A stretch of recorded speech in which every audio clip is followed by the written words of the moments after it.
There's something peculiar about the legends of the Old West that sets them apart from ordinary tales. They say the most dangerous men weren't the ones who boasted about their kills or wore their guns like badges of honor.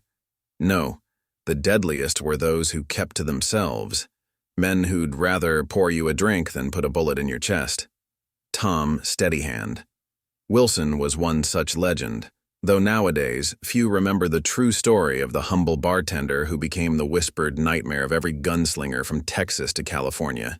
Before we begin, hit that subscribe button and ring the bell, because tomorrow I've got another incredible story that'll leave you breathless. And tell us in the comments, what's your favorite legend of the Old West? Silver Creek, Arizona Territory, summer of 1875. The town wasn't much to look at, just another dusty stop along the trail where cattle drivers and prospectors could wet their whistles and rest their horses. The main street stretched barely 4 blocks, lined with the usual assortment of weathered buildings that had seen better days. But it was home to the Silver Creek Saloon, and that's where our story truly begins. Tom Wilson arrived on a quiet Tuesday morning, leading a wagon loaded with barrels and crates. He was a man easy to overlook. Average height, lean build, with gentle brown eyes that seemed more suited to a schoolteacher than a frontier barkeep. His clothes were clean but simple, and the only remarkable thing about him was how unremarkable he appeared. Sheriff Marcus Hayes, a gruff veteran of the Mexican War who'd kept Silver Creek relatively peaceful for the past decade, watched the newcomer from his office porch. "Man's got steady hands," he noted to his deputy, observing how Wilson unloaded heavy barrels without a single wasted motion. "Way he moves reminds me of something, but I can't quite place it." The saloon itself was a 2-story affair, with rooms for rent upstairs and the bar below. Wilson spent that first week methodically cleaning every inch of the place, repairing broken furniture, and arranging his bottles with mathematical precision. Locals who stopped by noticed how he positioned the bar mirror to reflect the entire room, and how he always kept the door in sight. Dr. James Morrison, treating Wilson for a small cut from broken glass, couldn't help but notice other details. The bartender's hands were calloused in strange places, not just from manual labor. There were old scars on his forearms, the kind that spoke of violence rather than accidents. But Morrison was a man who understood discretion. 15 years of treating bullet wounds and knife fights had taught him when to keep his observations to himself. By the end of his first month, Wilson had established himself as a fixture in Silver Creek. His whiskey was good, his prices fair, and his manner polite but reserved. He never drank with his customers, never participated in card games, and somehow managed to break up fights with nothing more than a quiet word and a steady gaze. But peace in frontier towns is as fragile as a butterfly's wing, and Silver Creek's was about to be shattered. Word came down the trail that the Morton gang was riding hard from Texas, leaving a trail of robbed banks and burning buildings in their wake. They'd heard someone had taken over their old watering hole, and they aimed to demonstrate their displeasure in the most violent way possible. As the sun set that evening, Wilson methodically cleaned his glasses and arranged his bottles, each movement precise and measured. The mirror behind his bar reflected the golden light, and for just a moment, those who looked closely might have caught a glimpse of something in his eyes, something cold and hard and deadly as a rattlesnake's gaze. The quiet bartender was about to show Silver Creek why some men are remembered not for the lives they take, but for the way they take them. The Morton gang's reputation preceded them like thunder before a storm. They weren't your typical band of outlaws. These were calculating killers who'd turned violence into an art form. Led by the 3 Morton brothers, they'd carved a bloody path across 4 territories, leaving lawmen's bodies and burning buildings as their calling cards. Frank Morton, the eldest, was the brains of the outfit. A former cavalry officer turned outlaw, he approached each robbery like a military campaign. His brother James was the muscle, standing 6'4" with fists like sledgehammers and a temper to match. But it was the youngest, Lucas Morton, who truly terrified people. Those ice-blue eyes and that boyish smile had watched 20 men die, and most folks said he enjoyed every moment of it. Sheriff Hayes stood in his office reading the latest telegram about their approach. 3 banks hit in the last month, he muttered to his deputy. Getting bolder, too. Last one. They killed everyone inside just to send a message. He glanced out his window at the saloon across the street, where Wilson was sweeping the boardwalk with his usual methodical precision. Sarah Collins hurried into the saloon just before noon, her face flushed with worry. "Mr. Wilson," she called out, clutching her shawl tight despite the heat. "You ought to know. My cousin just rode in from Tucson. Says he passed the Morton gang yesterday, maybe 30 miles out. They're coming straight for Silver Creek." Wilson continued wiping the same glass he'd been cleaning, his movements never faltering. "Appreciate the warning, Miss Sarah," he said softly, that gentle smile never leaving his face. "Might want to stock up on supplies. I suspect the town will be busy soon." Throughout the afternoon, Silver Creek buzzed with nervous energy. Shopkeepers boarded up windows, mothers called their children inside, and more than a few families loaded wagons and headed for safer territory. Yet through it all, the Silver Creek Saloon remained open, its proprietor going about his business as if nothing were amiss. Doc Morrison paid Wilson a visit as the sun began its westward slide. "Not too late to close up, Tom," he said, watching the bartender arrange bottles with almost obsessive precision. "Nobody'd think less of you for it." Wilson paused, seeming to consider each word before speaking. "Doctor," he said quietly, "did I ever tell you about my time tending bar in Dodge City?" The question seemed to come from nowhere, but something in his tone made Morrison lean in closer. "Had a man come in one night drunk and angry, pulled a gun, started waving it around. Know what I learned that day?" Wilson's eyes met the doctor's, and for just a moment, that gentle facade cracked. "Sometimes the best way to stop trouble is to let it walk right up to you." As evening approached, Sheriff Hayes posted lookouts on the church tower and the livery stable. He'd sent telegrams to every nearby town asking for help, but the responses all said the same thing: no one was coming. The Morton gang's reputation had seen to that. Just before sunset, Wilson did something peculiar. He rearranged every bottle in his bar, placing the cheaper whiskeys at chest height and the premium spirits below the counter. When Sarah Collins questioned this, he simply smiled and said, "Best not to waste the good stuff." The sun dipped below the horizon, painting the sky in shades of blood and gold. Lamplight began to flicker in windows up and down the street, and an unnatural quiet settled over Silver Creek. In his saloon, Wilson methodically wiped down the bar one final time, then reached beneath it to check something no one had ever seen: a custom-made holster holding a pristine Colt Peacemaker that looked as if it had never been fired. But like many things about Tom Wilson, appearances could be deceiving. The first sign of the Morton gang's arrival wasn't the thunder of hooves or the jangle of spurs. It was the silence. Every cricket in Silver Creek seemed to hold its breath at once, as if nature itself could sense the approaching violence. The moon hung full and low in the sky, casting long shadows across the empty street. Sheriff Hayes stood in his office, checking his Winchester for the 12th time, when Deputy Mike Collins burst through the door. "Riders coming," he gasped. "At least 15 of them. Moving slow like they own the place." The young deputy's hand trembled slightly as he checked his own weapon. "Steady now, boy," Hayes growled, though his own weathered face showed concern. "Remember what I taught you? Man who's nervous with a gun is more dangerous to himself than anyone else."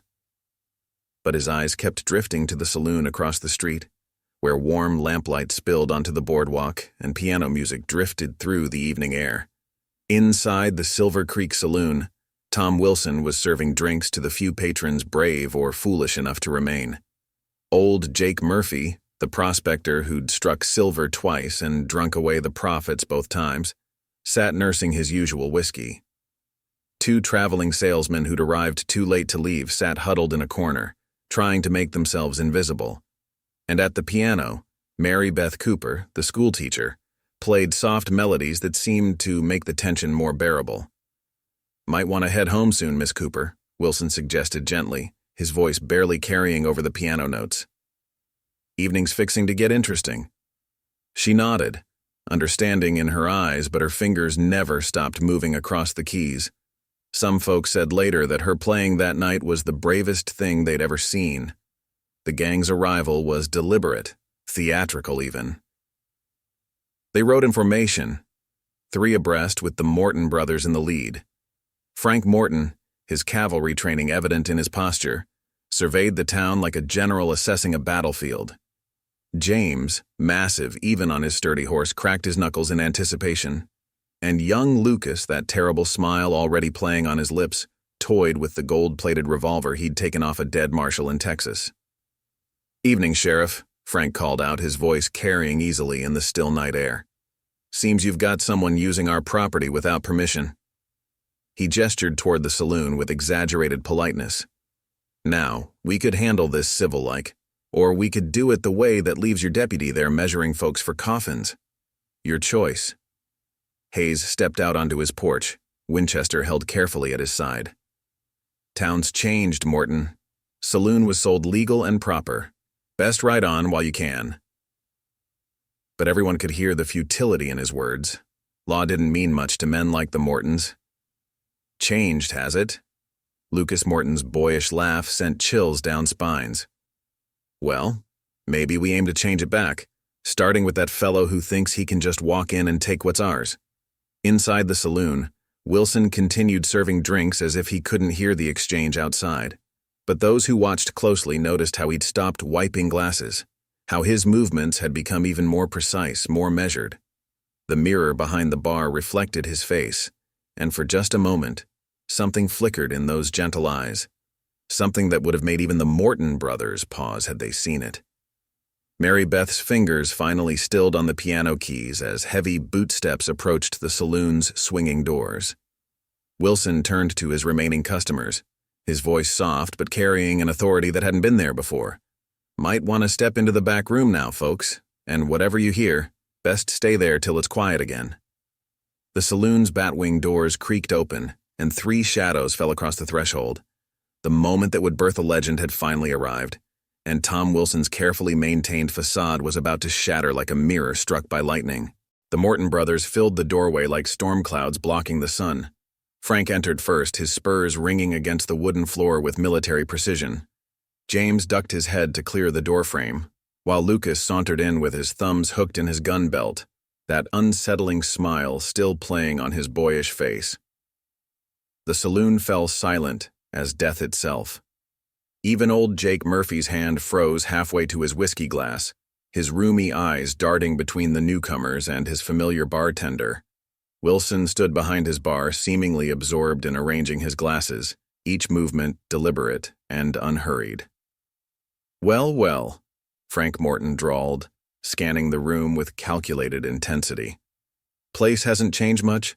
Still got that ugly mirror Pa shot that one time." He ran a gloved finger along the bar's surface, inspecting it with exaggerated care. "Though I must say it's considerably cleaner."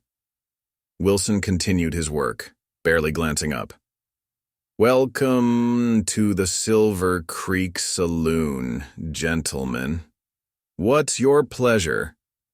His voice carried that same gentle tone he used with every customer, but something in it made Lucas Morton's hand twitch closer to his gun. "Our pleasure?" James Morton's laugh rumbled like distant thunder. "Our pleasure would be to know who thinks he can just walk in and take over our property." He slammed a massive fist on the bar, making the glasses rattle. Wilson's hands remained steady as he placed another clean glass on the shelf. "Bought it legal and proper from Mr. McGregor," Wilson replied softly. "Papers registered with the territory office in Tucson. You're welcome to check." He finally turned to face them fully, that mild smile still in place. "Now, about that drink?" Frank Morton's face darkened. "McGregor had no right to sell. This place has been Morton property since we ran off the last fool who tried to claim it. Before that, it belonged to a man who thought he could stand up to us." His hand brushed his gun meaningfully. "Didn't end well for him." "That so?" Wilson asked, reaching for a bottle of whiskey. His movements remained measured, almost hypnotic. Funny thing about property in these territories. Seems to change hands awful quick sometimes. He set 3 glasses on the bar with surgical precision, each one perfectly aligned. Lucas Morton stepped forward, that boyish grin turning predatory. "You're not hearing us clear, friend. This ain't about paper or territory offices. This is about respect, about making examples of folks who don't show proper appreciation for the Morton name." Wilson began pouring whiskey into each glass, the amber liquid flowing in perfect measures. 15 men outside," he said quietly, as if commenting on the weather. "All spread out along the street, 2 more circling around, back thinking they're being clever. And you 3 in here." He set the bottle down with the label facing perfectly forward. Quite a show of force for one simple bartender. The brothers exchanged glances, momentarily thrown by this precise accounting of their men. Frank's eyes narrowed dangerously. "Been watching awful careful, haven't you?" "It's what I do," Wilson replied, sliding the glasses forward. "Watch. Listen. Serve drinks." He gestured to the whiskey before them. "Speaking of which, this one's on the house. A proper welcome to Silver Creek. You know what I think?" Lucas stepped closer, his voice dropping to a whisper. "I think you're either the bravest man I've ever met or the biggest fool, and I've killed plenty of both." He reached for his glass, then deliberately poured it out on the freshly cleaned bar. "Only thing I want to drink is your blood, barkeep." Wilson watched the whiskey drip onto his floor, his expression unchanged. But those who knew him best might have noticed something shift in his eyes, like the moment before a rattlesnake strikes. The quiet bartender reached below his bar, and the sound of his next word seemed to fill the entire saloon. "Now that," he said softly, "was a waste of perfectly good whiskey." What happened next would be debated in saloons across the territory for years to come. Some said Wilson moved faster than a striking rattler. Others swore he never moved at all, that somehow his gun simply appeared in his hand like magic. But every witness agreed on one thing. None of them had ever seen anything like it. Lucas Morton's hand was barely halfway to his gold-plated revolver when Wilson's Colt cleared leather. The sound of the hammer cocking seemed to freeze time itself. James Morton, for all his size and strength, found himself staring down the unwavering barrel of a gun that appeared to be aimed at all 3 brothers at once. "Now, gentlemen," Wilson's voice remained as calm as if he were discussing the weather, "I believe we've gotten off on the wrong foot." His aim never wavered, and those gentle eyes had transformed into something hard and calculating. "You see, I didn't just buy this saloon. I chose it. Chose this town. And I chose it for a very particular reason." Frank Morton, his military training evident, had gone completely still. His eyes, trained by years of violence, recognized something in Wilson's stance that made his blood run cold. "Who are you?" he asked, his usual confidence cracking slightly. "Just a humble bartender," Wilson replied, that mild smile still in place. "Though I did pour drinks in some interesting places before settling here. Fort Griffin, Dodge City, Tombstone." He let the names hang in the air like gun smoke. "Strange thing about tending bar. You hear all sorts of stories, like one about 3 brothers who burned down an orphanage in El Paso when the nuns wouldn't pay for protection." Lucas's boyish face twisted with rage. "You don't know what you're talking about, old man." His fingers twitched near his gun, but Wilson's aim shifted ever so slightly, and the young killer froze. "The Sisters of St. Agnes," Wilson continued, his voice taking on an edge like a freshly whetted knife. 16 children, all of them trapped inside when you lit the fire. And one young nun who tried to save them, Sister Mary Catherine. My sister. The revelation hit the room like a physical blow. Old Jake Murphy's whiskey glass slipped from his fingers, shattering on the floor. Outside, Sheriff Hayes and his deputy exchanged worried glances as the tension inside the saloon became almost palpable. 2 years, Wilson said softly. 2 years I've been tracking you boys, following your trail of violence across 5 territories, learning your habits, your patterns, your weaknesses. watching how you case a town, how you position your men. His smile never wavered, but his eyes had become as cold as mountain ice. And then I found this place, your favorite watering hole. Bought it legal and proper, just like I said, because I knew you couldn't resist coming back to reclaim what you thought was yours.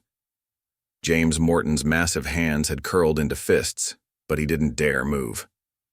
Something about Wilson's stance, the unwavering steadiness of his aim, told him this was no ordinary gunman. This was something else entirely. "You're bluffing," Frank said, but his voice lacked conviction. "One man against 18? Those aren't odds anyone would take." Wilson's laugh was soft and completely devoid of humor. "Funny thing about odds," he replied. "They don't mean much to a man who's already lost everything that mattered." His finger tightened ever so slightly on the trigger. "Now we can do this civil-like, or we can do it the way that leaves Undertaker Simmons measuring you boys for pine boxes. Your choice." The words were an echo of Frank's earlier threat to the sheriff, and they seemed to hang in the air like the moment before lightning strikes. The Morton brothers stood frozen, caught between pride and survival, while outside their men waited nervously for a signal that hadn't come. And Tom Wilson, the quiet bartender with the steady hands, prepared to show them all why some legends are born in whispers rather than shouts. The silence in the Silver Creek Saloon grew thick as molasses, broken only by the soft creak of floorboards as the Morton brothers shifted their weight. Outside, a hot wind whistled down the empty street, rattling shutters and stirring dust devils in the moonlight. Lucas Morton, young and reckless as ever, was the first to break. "To hell with this," he snarled, his hand darting toward his gold-plated revolver. The movement was quick, snake strike quick, but Wilson was quicker. His first shot took Lucas's gun hand, sending the fancy revolver spinning across the floor. The second caught James's shoulder before the big man could even reach for his weapon. Frank Morton hadn't moved, his cavalry training evident in his stillness. "Hold!" he bellowed, both to his brothers and to the men outside who were already responding to the gunfire. "Nobody moves!" His eyes never left Wilson's face, reading the truth there like a death sentence. "Wise choice," Wilson said softly, his gun somehow covering all three brothers at once. "Your men out there start shooting, and the only thing they'll accomplish is dying tired." His stance hadn't changed, but suddenly the mild-mannered bartender seemed to fill the entire room with his presence. Doc Morrison, hearing the shots from his office, grabbed his medical bag and started toward the saloon. Sheriff Hayes caught his arm. "Best wait, Doc," he advised. "Think this is something that's been coming for a long time." Inside, Lucas clutched his bleeding hand, that boyish face twisted with pain and rage. "You're dead," he spat. "You hear me? Dead. Even if you kill us, our men will Your men," Wilson interrupted, "are about to learn a lesson about proper planning." As if on cue, new sounds filled the night. Horses whinnying in panic, men shouting in confusion, and the distinctive click of multiple rifles being cocked. Frank Morton's eyes widened as understanding dawned. "The townspeople," he breathed. "They're not running. They're in position," Wilson finished for him. "See, while you boys were focused on little old me, Sheriff Hayes and Deputy Collins were getting folks ready. Widow Sarah's got a clear view of your men from her store's second floor. The blacksmith and his sons are up in the church tower. Even young Tommy from the stables got a rifle trained on your boys from the livery roof." James Morton, his massive frame shaking with pain and fury, growled, "You planned this whole thing. Set us up like cattle for slaughter." "No." Wilson's voice took on that knife-edge quality again. "You did that yourselves the day you burned those children alive. I just provided the opportunity." His aim remained steady as a rock. "Now here's what's going to happen. Your men are going to drop their guns, or the good people of Silver Creek are going to start demonstrating their marksmanship. Then you three are going to face justice. Real justice, not frontier justice, for what you did in El Paso." Lucas laughed, a high, almost hysterical sound. "Justice? There ain't no witnesses left. You can't prove anything. That's where you're wrong, boy. Wilson's smile was colder than a mountain winter. Sister Angela survived the fire, been waiting 2 years to testify. And I've got sworn statements from 3 of your former gang members, all safely lodged with federal marshals. Face it, your days of terrorizing good folks are over. Frank Morton's tactical mind was racing, calculating angles and odds, looking for a way out. But for the first time in his violent life, he was beginning to understand what real fear felt like. Because the man facing them wasn't some glory-seeking gunslinger or revenge-crazed vigilante. This was something far more dangerous, a patient hunter who'd spent years setting his trap. And as the moon cast long shadows through the saloon's windows, the Morton brothers were about to discover just how complete that trap really was. "Drop them guns, boys." Frank Morton's voice carried clearly into the night, aimed at his men outside. His words caught in his throat like bitter medicine, but he could see no alternative. "Do it now." The sounds of weapons clattering to the dirt filtered through the saloon's windows, followed by muttered curses and the shuffle of reluctant feet. Sheriff Hayes moved swiftly, directing his deputies and armed townspeople to secure the Morton gang members. The night air filled with the clink of manacles and the thud of bodies being none too gently guided toward the jail. But inside the saloon, the tension hadn't diminished one bit. "You won't live to testify," Lucas snarled through clenched teeth, blood still dripping from his wounded hand. "Our friends in Texas won't be helping anyone," Wilson cut him off, that same eerily calm smile in place. "While I was tracking you boys, I made some other interesting discoveries, like which judges you've bribed, which lawmen are on your payroll. Federal marshals are paying them visits as we speak." He adjusted his aim ever so slightly. 2 years is a long time to plan, boys. I didn't waste it." James Morton, his massive shoulders tight with pain, studied Wilson with newfound respect and fear. "You ain't just some lawman's brother," he rumbled. "Way you move, way you think, who were you before?" For the first time, something like real emotion flickered across Wilson's face. "Does it matter? I was a different man then. Before your fire took my sister, took those children. Fire has a way of changing a man, burning away everything but purpose." Old Jake Murphy, who'd been frozen in his corner throughout the confrontation, suddenly spoke up. "I remember you now," he said, his voice quavering. 7 years ago, in Dodge City, they called you—" "That's enough, Jake," Wilson interrupted softly, but his tone carried steel. "Some names are best left in the past." Frank Morton's eyes narrowed. "Dodge City," he mused, his tactical mind working. 7 years ago. Sweet Jesus. His face went pale. "You're him, the ghost marshal, the one they said could shoot the flame off a candle at 20 paces. Wilson's smile never wavered, but his eyes grew colder. "I told you, Frank, I'm just a humble bartender now, though I do still practice with a gun now and then. Need to keep the hands steady for pouring drinks, you understand." The saloon's door creaked open, and Sheriff Hayes stepped in, his Winchester held ready. "Town's secured," he reported. 17 men in custody, all alive." He nodded toward the brothers.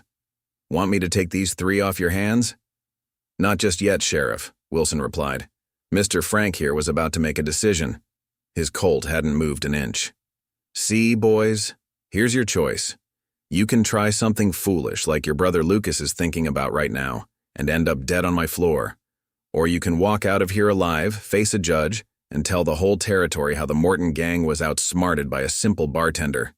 Lucas tensed, his good hand twitching. "Rather be dead than humiliated," he spat. "That can be arranged." Wilson's voice dropped to a whisper.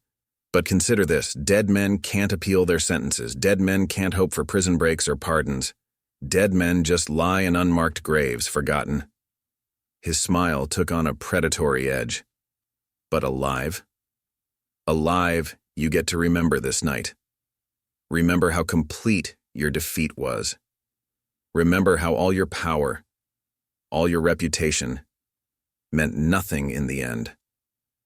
The words hung in the air like smoke after gunfire. Outside, the moon had climbed higher, casting stark shadows across the saloon floor. The Morton brothers stood frozen between pride and survival, while Tom Wilson waited with the patience of a man who'd spent 2 years planning this very moment. And in that silence, the legend of the bartender who brought down the Morton gang was about to be born.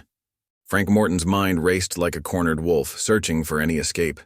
His eyes darted to the mirror behind the bar, trying to catch a glimpse of the street outside. But Wilson had positioned himself perfectly. No angle offered any advantage, no movement went unwatched. The casual way he held that Colt spoke of the kind of expertise that only came from years of life-or-death encounters. "Ghost Marshal," James muttered, his wounded shoulder still bleeding. "Heard tell you died in a shootout in Kansas. Some said you killed 15 men that day." His voice carried a mixture of awe and terror. "Newspapers do love their stories," Wilson replied softly. "But we're not here to discuss old legends.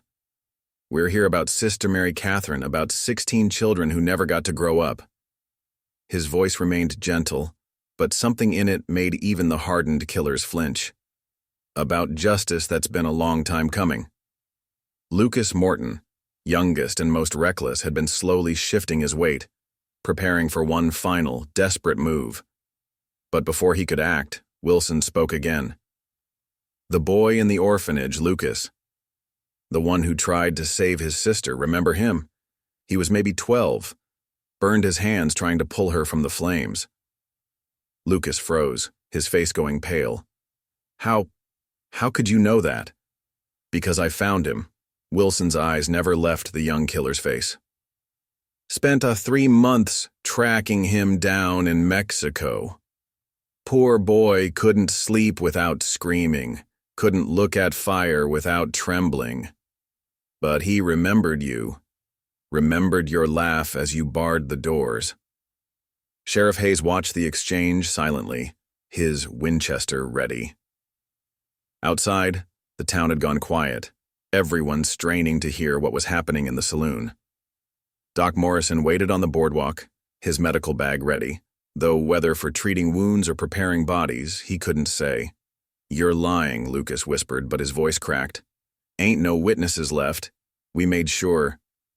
8 witnesses, actually, Wilson corrected him, all deposed by federal judges, all ready to testify. The boy, Sister Angela, the stable hand who saw you buy the coal oil, the merchant who sold you the rope, even your old gang member, Pete Williams. He found religion last year, been mighty eager to clear his conscience. Frank Morton's military training warred with his instincts. "If you're really who they say," he said carefully, "then you know how this has to end. Man like you doesn't take prisoners." A shadow of something, regret, perhaps, or old pain, crossed Wilson's face. "You're right, Frank. The Ghost Marshal wouldn't. But I meant what I said. That man died years ago. Died watching good men and bad men kill each other over pride and greed and revenge. His aim remained steady. I'm just a bartender now, one who believes in law and justice, not vengeance." "Law?" James spat blood onto the floor. "Law ain't done nothing but protect the rich and punish the poor. We made our own justice." "No," Wilson's voice hardened. "You made terror, called it justice to help you sleep at night. Real justice? That's facing the consequences of your actions, looking into the eyes of those you've hurt, and accepting responsibility." The moment stretched like a bowstring pulled too tight. Lucas's fingers twitched, his youth and rage warring with fear. James's massive frame tensed, ready for violence despite his wound. And Frank, the tactical mind of the gang, searched desperately for an angle, a weakness, anything that might turn the tide. But Tom Wilson stood as steady as a mountain, his gentle bartender's smile never wavering, his gun hand as solid as if carved from stone. The same hands that had poured whiskey with surgical precision now held the fate of the notorious Morton gang in their grasp. And in that frozen moment, everyone in the saloon understood that legends aren't born from violence alone, but from the choices men make when violence seems the only answer. Lucas Morton's control finally snapped like a dry twig. With a primal scream of rage and desperation, he lunged forward, pulling a hidden derringer from his boot. Time seemed to slow as multiple events unfolded at once. Frank shouted a warning. James tried to move his massive frame to shield his younger brother, and Sheriff Hayes raised his Winchester. But Wilson was fastest. 2 shots rang out, so close together they sounded like a single thunderclap. The first bullet took Lucas's derringer along with 2 of his fingers. The second shot slammed into the floor between James's feet as he moved, stopping him cold. Lucas collapsed, howling in pain and clutching his mangled hand. "Told you he'd try something foolish," Wilson said softly, his gun somehow covering all 3 brothers again. "Though I'll admit, I expected the boot knife first." Lucas's eyes widened. He did have a knife in his other boot, a fact he hadn't shared with anyone. "Dr. Morrison?" Wilson called out, his voice carrying easily through the batwing doors. "Might want to come tend to these wounds now? And, Sheriff, I believe Mr. Lucas here has made his choice about coming along quietly." The doctor hurried in, his experienced eyes quickly assessing the injuries. "Both hands now," he muttered, kneeling beside the youngest Morton. "Won't be drawing a gun again anytime soon, will you, boy?" Frank Morton watched the scene unfold with a tactician's eye, noting how Wilson's attention never wavered, how his stance remained perfect despite having fired those impossible shots. "You could have killed him," he said quietly. "Could have killed all of us 10 times over by now." "Could have," Wilson agreed, that gentle smile still in place. "Would have. Once upon a time. But death's too easy, Frank. Too quick. I want you boys to live long, long lives, thinking about those children, about Mary Catherine, about all the lives you've ruined. Want you to wake up every morning in a cell, remembering how a simple bartender brought down the mighty Morton gang."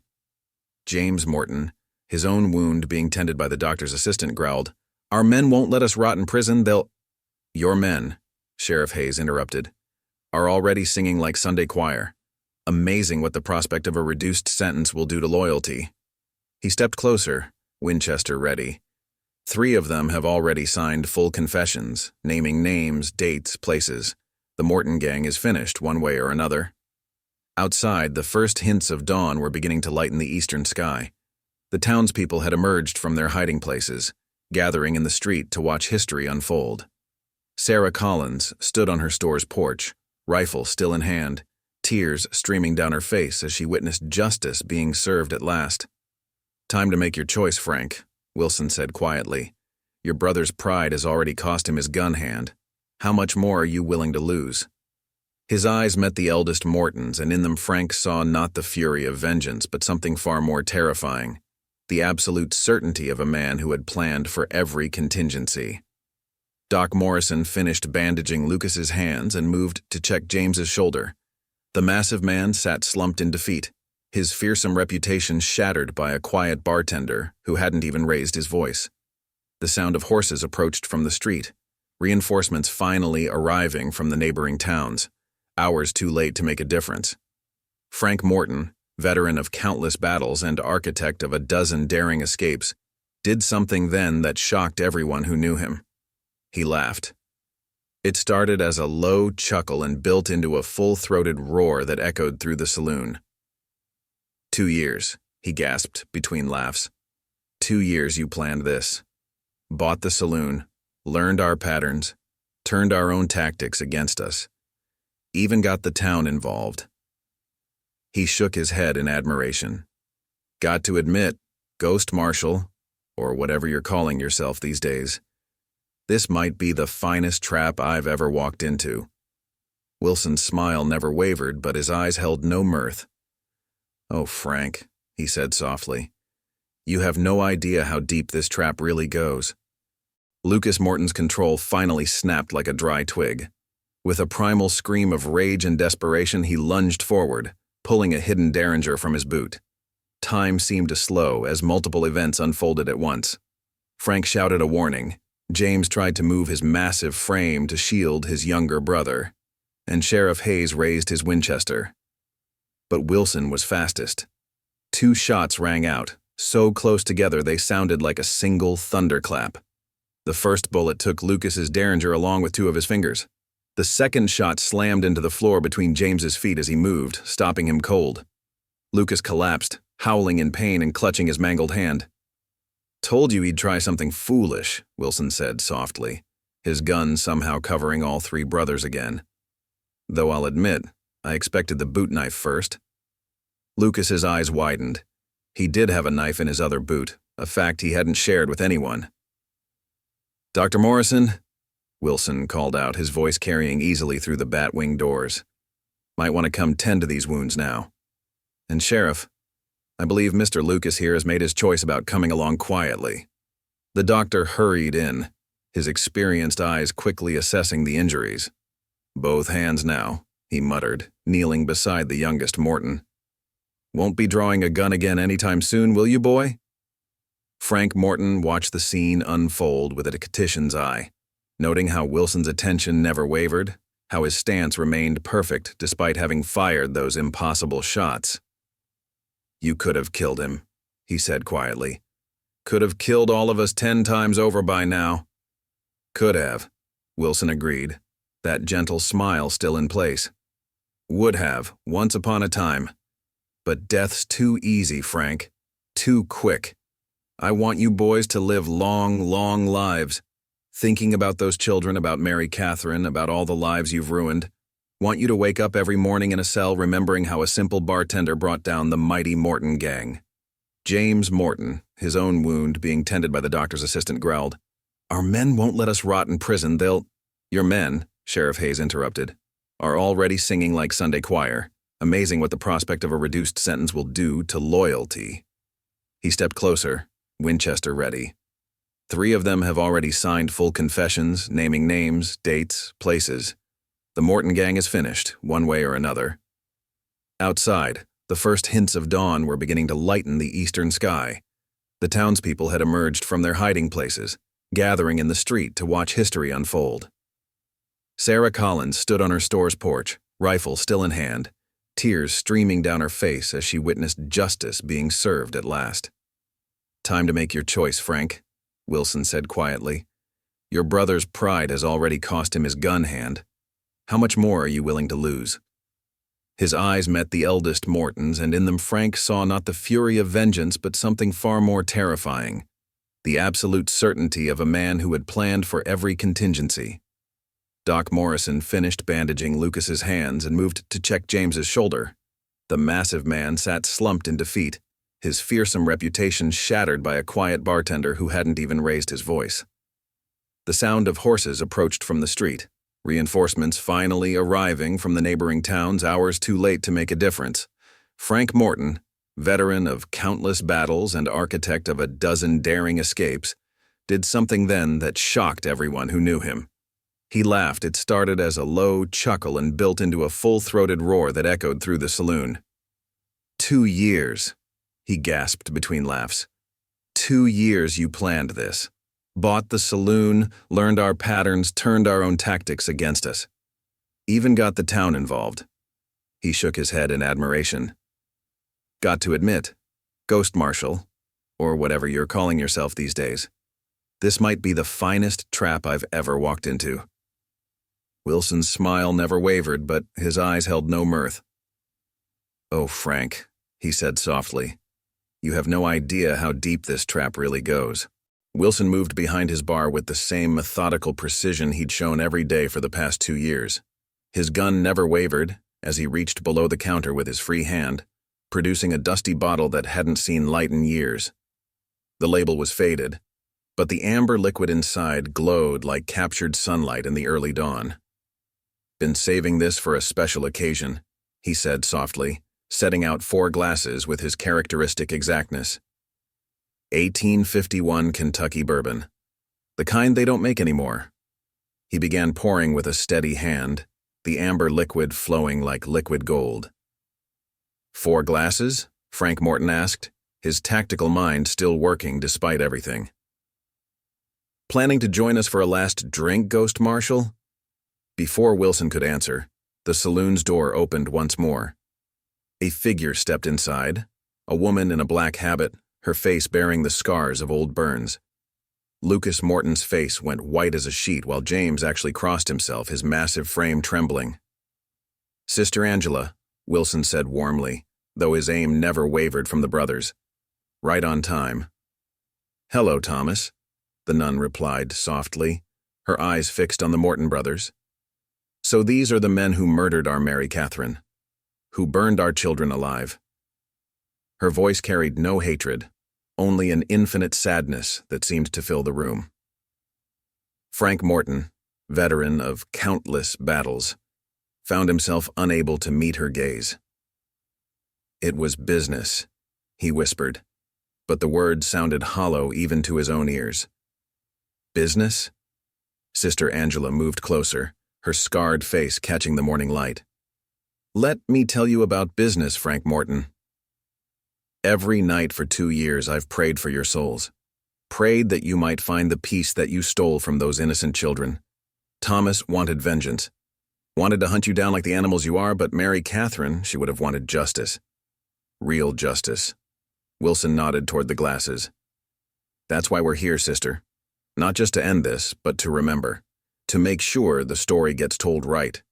Sheriff Hayes watched in fascination as Wilson lifted one of the glasses, handling it like a sacred object. "To Mary Catherine," he said softly, "to the children, to justice long delayed, but finally served." Sister Angela took her glass, her burns making her fingers stiff. "To forgiveness," she added, though her voice shook slightly. "Even for those who don't deserve it." The Morton brothers stared at their glasses, none daring to move. "Drink," Wilson commanded softly. "Consider it your last taste of freedom. A moment to reflect on all the lives you've ruined, all the pain you've caused." Frank Morton, his military bearing finally crumbling, reached for his glass with a trembling hand. James followed suit, while Lucas, his bandaged hands useless, could only watch. The bourbon caught the morning light, turning each glass into a small flame. "You know what Mary Catherine's last words were?" Sister Angela asked, her voice cutting through the silence. "As the flames were consuming our orphanage, she was singing to the children, trying to comfort them, singing hymns until the smoke took her voice." Wilson's steady hand finally showed its first tremor. "A better soul than me, sister. If it were up to me alone." "But it wasn't," she interrupted gently. "That's why I'm here. To make sure vengeance doesn't poison what justice has accomplished." She raised her glass higher.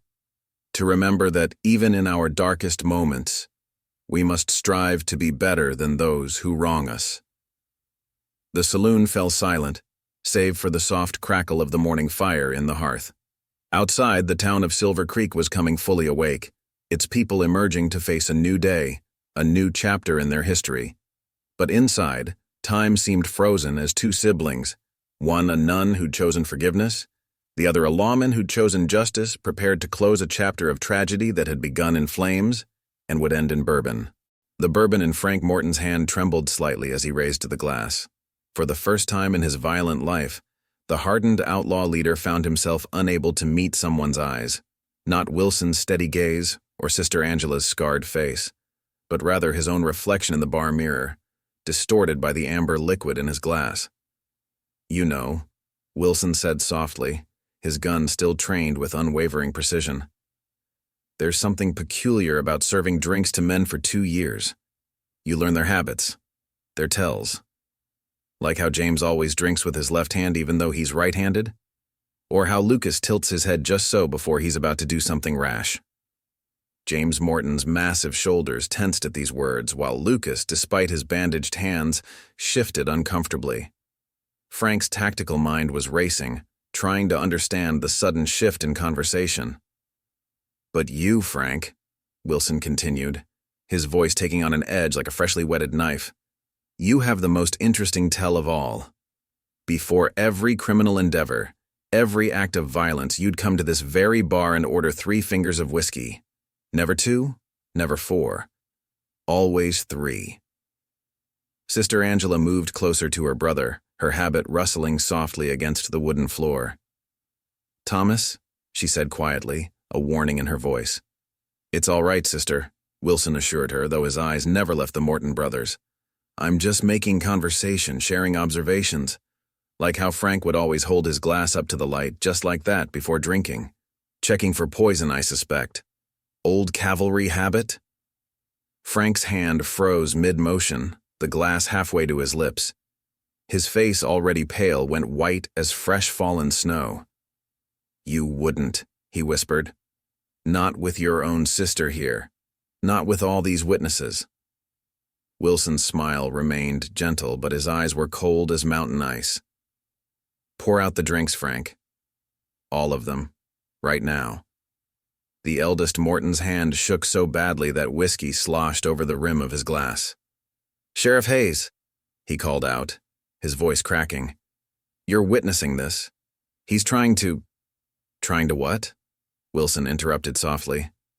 "I'm just suggesting you don't drink the whiskey. Unless you think there's some reason you shouldn't?" James Morton, slower than his brother but no fool, suddenly understood.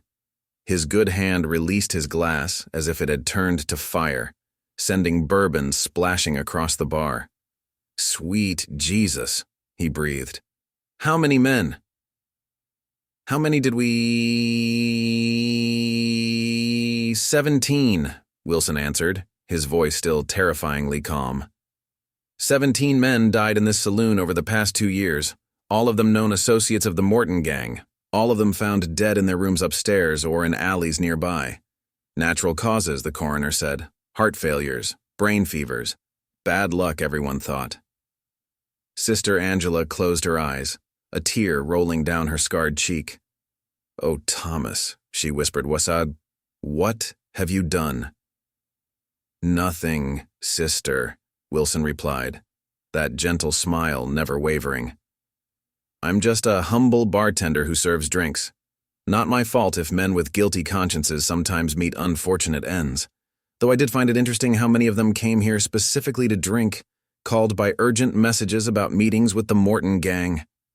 Frank Morton's military mind finally put all the pieces together. "The letters," he breathed. "All those men we sent to check on our interests here. They weren't just giving you information. You were—" "Cleaning house," Wilson finished for him. "One drink at a time." Amazing what a man will tell you when he's dying slowly, knowing each breath might be his last, and every death, every confession, led me closer to this moment. The morning sun had fully risen now, streaming through the saloon's windows and catching the spilled bourbon on the bar, making it glow like liquid fire. Outside, federal marshals were securing the last of the Morton gang members, none of them aware of how close they'd come to sharing their former associate's fate. And in the sudden silence, the true depth of Tom Wilson's vengeance began to dawn on everyone present. A revenge served not hot like gunfire or cold like steel, but smooth as aged Kentucky bourbon. "Pour it out," Wilson commanded again, his voice soft but carrying the weight of steel. Every drop. The Morton brothers complied, their hands trembling as they emptied their glasses onto the bar, the expensive bourbon running like amber tears across the polished wood. Sister Angela stepped forward, placing her own untouched glass on the bar with deliberate care. "This isn't what Mary Catherine would have wanted, Thomas," she said softly. "Using their own methods against them. Becoming what we fought against." "No," Wilson agreed, his aim never wavering. "She was always the better one, the kind soul. But someone had to be the sword while you were the shield, sister. Someone had to ensure that justice wasn't just a word in a prayer book." Sheriff Hayes watched the exchange with growing understanding. "All those deaths," he said slowly. "I knew something wasn't right. Men that tough, that mean, dying of natural causes. But there was never any evidence, never any signs of violence." Wilson's smile took on a ghostly quality. "Amazing what you can do with the right herbs, the right preparations. 2 years tending bar gave me plenty of time to perfect the mixtures. Each one different, each one tailored to its target. Some quick, some slow, but all of them looking natural enough to avoid suspicion." Lucas Morton, his bandaged hands clutched to his chest, laughed hysterically. "You're as mad as we are." All that talk about justice, about doing things legal, and all the while you were poisoning men like some kind of monster. Wilson finished for him. No, Lucas. I just learned from the best. Learned from watching men like you who'd burn children alive and call it business. The only difference is I chose my targets carefully. Every man who died in this saloon had blood on his hands. Blood that the law couldn't or wouldn't make them answer for. Frank Morton's tactical mind was still working, even in defeat. The federal marshals, he said quietly. Do they know? About your, methods? What do you think, Frank? Wilson's voice carried a hint of amusement. Marshal Davies is an old friend from my previous life. He understands that sometimes justice needs unofficial assistance. As long as the official charges stick, and believe me, they will, no one looks too closely at a few dead outlaws. Sister Angela touched her brother's arm gently. It's over now, Thomas. You've won. They'll face trial, face their punishment according to the law. Let it end here. For the first time, Wilson's hand showed the slightest tremor. It ended 2 years ago, sister, in flames and screams and the smell of burning innocence. Everything since then has just been details. He gestured to the spilled bourbon with his free hand. But you're right. It's time to close this chapter. Outside, the sound of hammering continued as the townspeople repaired the minor damage from the night's events. The morning sun had climbed higher, turning the spilled whiskey on the bar into pools of liquid gold. Federal marshals could be heard giving orders, organizing the transport of their prisoners. You know what the real irony is? Wilson said, addressing the Morton brothers but seeming to speak to himself as well. In all the time you knew me as just a simple bartender. Not one of you ever asked my full name. Never wondered why a man who served drinks with such precision might have other skills. Frank Morton's eyes widened slightly. What do you mean? Wilson was our mother's name, Sister Angela explained softly.